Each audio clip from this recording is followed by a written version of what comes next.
Hola a todos, bienvenidos a este espacio pedagógico donde vamos a poder hablar sobre las evaluaciones y tipos de evaluaciones que vimos en el siguiente caso. El caso aborda la trayectoria de Camilo Martínez, un estudiante de la Universidad de San Sebastián en Bogotá. En el caso, él nos cuenta sobre su experiencia como estudiante al, al tener una evaluación poco asertiva y tradicional, donde él hacía trabajos, pero nunca eran evaluados de una manera donde él pudiera tener mayor enriquecimiento en su trayecto estudiantil. Siempre solo fue muy superficial la evaluación, sobre notas, pero nunca le daban retroalimentación que él pudiera enriquecer ese proceso que llevaba como estudiante. Esto llevó a Camilo a hablar con el director de la universidad, donde no encontró solución, donde el director le comunica que es la manera en que la universidad evalúa a sus estudiantes. Por este caso, Camilo decide finalizar su proceso educativo por consecuencia de la mala evaluación que tenía en sus trabajos, no por las notas que él adquiría, sino por el poco conocimiento que le brindaban las evaluaciones que le hacían. Listo. Con respecto al caso, vamos a responder unas preguntas. La primera dice, ¿qué responsabilidad tienen los profesores en la insatisfacción académica de Camilo? ¿Y cómo podrían haber intervenido para mejorar su experiencia educativa? Bueno, la manera de los profesores aportar al, a la evaluación que estaba teniendo Camilo, primero a través del diálogo, para llegar como, primero conocer el punto de vista del estudiante, que es Camilo, y de ahí autoevaluarse. Siempre es importante que los profesores también se puedan autoevaluar porque los estudiantes ven una parte de cómo ellos enseñan. Ya después de haber tenido ese diálogo, eh, pensar en qué estrategias o herramientas se pueden mejorar para tener una evaluación asertiva que aporte en la trayectoria educativa de Camilo. Listo. Segunda pregunta dice, ¿cómo afecta la falta de congruencia entre los objetivos educativos y los métodos evaluativos en la formación integral de los estudiantes? Listo. Tengamos en cuenta que la educación va pues conectada con trabajos, con proyectos, em, con evaluaciones, y todo tiene que estar alineado en una línea constructiva donde los estudiantes puedan tener un progreso eh, y puedan tener también experiencias. En este caso de Camilo, él está estudiando para ser maestro. Entonces, sí, recibe de sus maestros esta línea de solo memorizar, solo tener todo en un cuaderno, pues va a ser la misma educación que ellos van a brindar en su aula. Entonces esto es poco constructivo, poco flexible, y deja a un lado lo que verdaderamente es la educación, que es del ser y el hacer. Entonces, esto nos permite como reflexionar realmente de que todo lo que se genera en el aula sea algo constructivo para los estudiantes, que se replique en otros estudiantes de una manera positiva. Listo. Tercera pregunta. ¿Qué estrategias podrían implementarse para transformar un sistema evaluativo centrado en la memorización a uno que fomente el pensamiento crítico y reflexivo?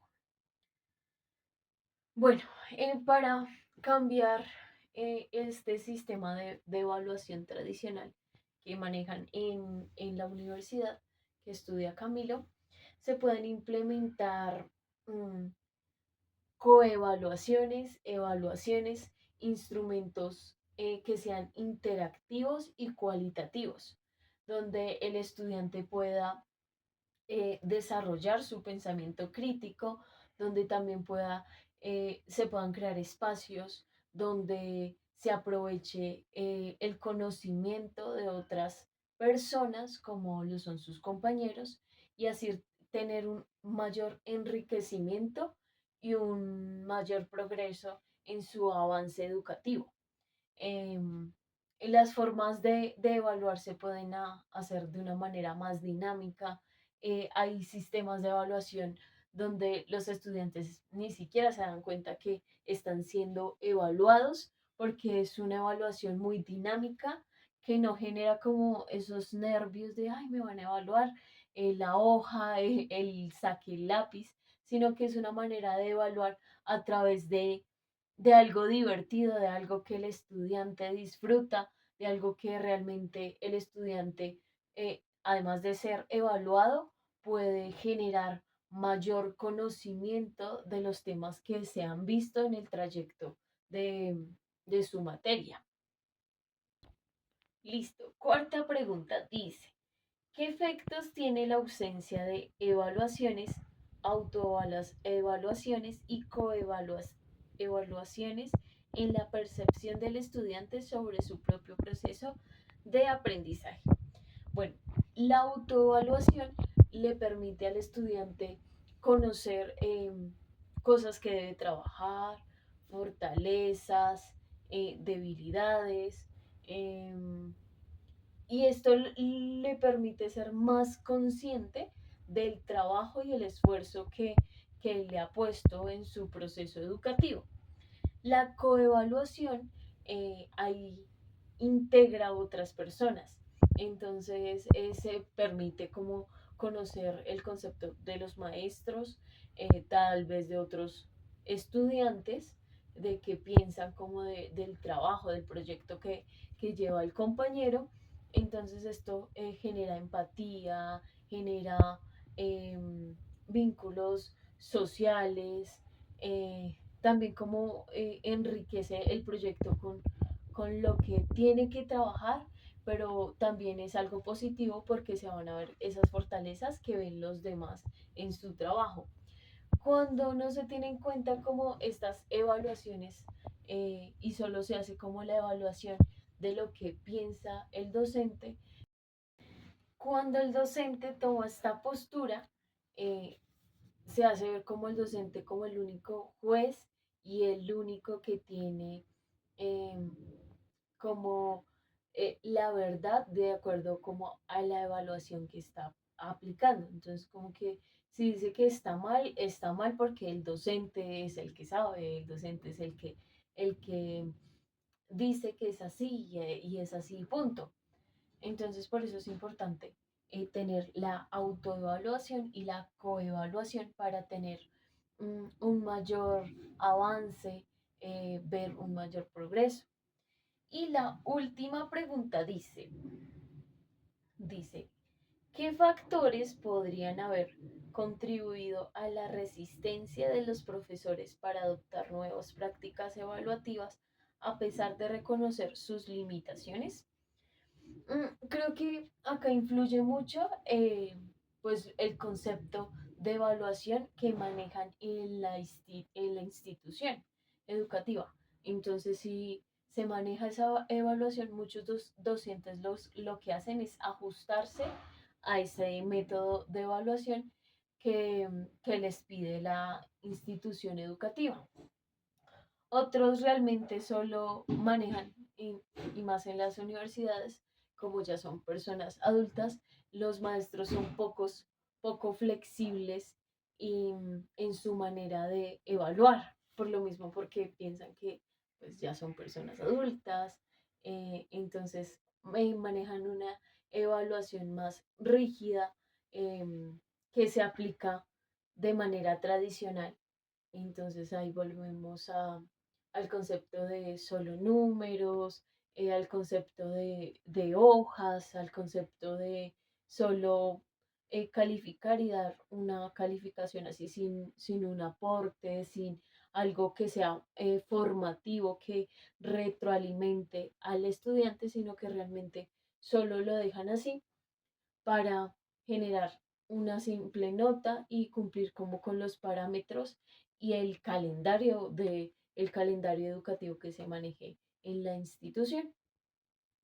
Bueno, como conclusión y reflexión, creo que al leer el caso de Camilo, eh, como que lo hace acordar a uno cuando estaba en el colegio, cuando era evaluado y la manera en cómo era evaluado. Entonces, las evaluaciones siempre eran muy rígidas, poco flexibles, que generaban muchos nervios. Entonces, estas evaluaciones realmente lo que hacía era que uno se bloqueara. Entonces, yo siento que este caso nos permite reflexionar como futuros docentes y, y nos reta a crear otras estrategias, de qué manera uno puede evaluar que sea una manera que conecte con los estudiantes, que les genere esa flexibilidad, que no les genere esa incomodidad o esos nervios porque tal vez no pase y si no paso, las consecuencias que van a tener, sino que realmente sea algo que se aproveche en el aula, que sea algo para que los docentes puedan también autoevaluar su trabajo en el aula y cómo, no sé, el estudiante no alcanzó este objetivo, pero cómo desde la parte docente, cómo yo voy a generar que se genere esa conexión, ese aprendizaje para llevar al niño o al estudiante a la meta que debe alcanzar. Entonces yo siento que la evaluación es un reto para, obviamente para los estudiantes, pero también es un reto para los docentes en cómo voy a generar esa estrategia para que el estudiante pueda alcanzar ese objetivo de aprendizaje.